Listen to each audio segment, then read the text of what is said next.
Joining me now is the leader of the Freedom Front Plus, Dr. Pieter Groenewald. Firstly, Dr. Groenewald, let's start here. Will the budget go ahead, in your view? I do believe it will go ahead. I mean, we have an obligation as far as that is concerned. So there were some talks with political leaders, and I do think that there will be a budget this afternoon, or let me say a budget speech.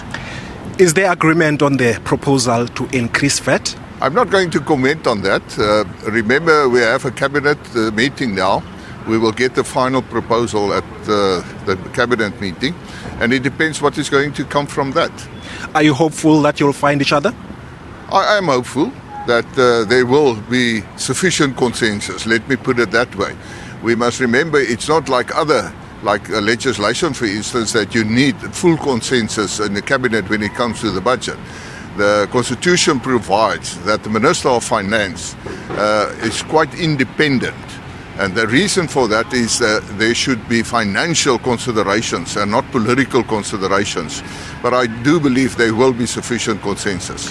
Lastly, before I let you go, if there is indeed this VAT hike, as the Freedom Front Plus, would you vote for the budget?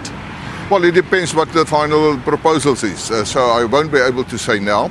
Let's get the final proposals, and then the Freedom Front Plus will make its decision.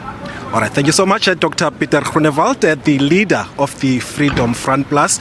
Of course, as you've seen a short while ago, the presidential motorcade going into days ahead of this cabinet meeting.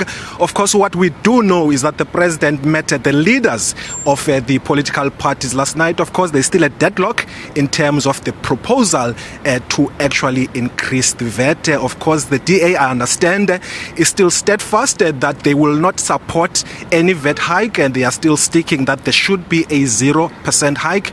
Now, the question that we should ask ourselves is that if they don't agree with the budget, and they've indicated already that they won't vote for a budget if there is a VAT hike,